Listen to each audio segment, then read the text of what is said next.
When I began thinking about who could play my mom and dad, a couple people popped into my head quite quickly. One of them was Michelle Williams. She had a feeling that was familiar to me. I thought that was the greatest show on earth.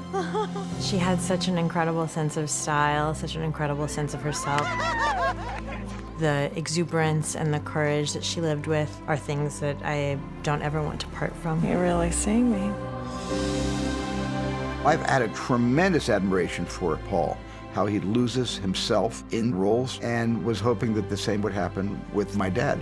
One of the first tapes I listened to of Arnold, he said electronics was a way of life for me. And so right there, I tried to get in touch with that part of myself or with that part of him. You spent half the time on algebra that you spend on these movies? I hate algebra. I want to make movies, though. The hardest part to cast was the part of Sammy, because it forced me to ask myself this question: how well do you really know yourself? Action. He was clear he didn't want it to be mimicking him. The story speaks for itself, so he let me do a lot of it on my own. It was outwardly emotional throughout the entire process, to the point where it felt like sometimes a catharsis was happening, like as we were filming. You stop making movies, it'll break your mother's heart. This was an honor to be in a movie like this. You see, what she got in her heart is what you got, what I got. Art. I couldn't wait to see what he was going to tell me and to see where that would take me. And he was so much my partner in that, and the most incredible actor's director. That was a great day. That was good, that last take. I like that.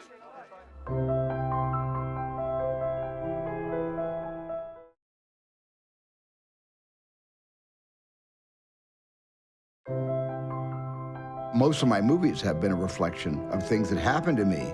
Movies are dreams that you never forget.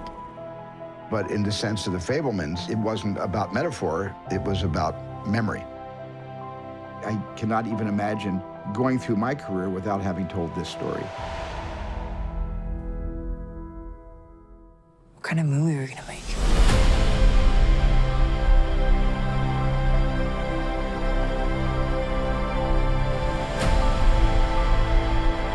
You dismiss what he does. It's playful or imaginative.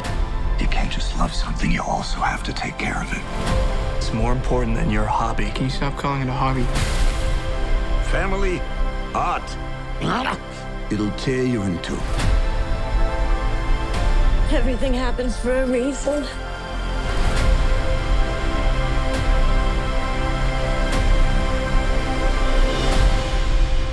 What was your favorite part?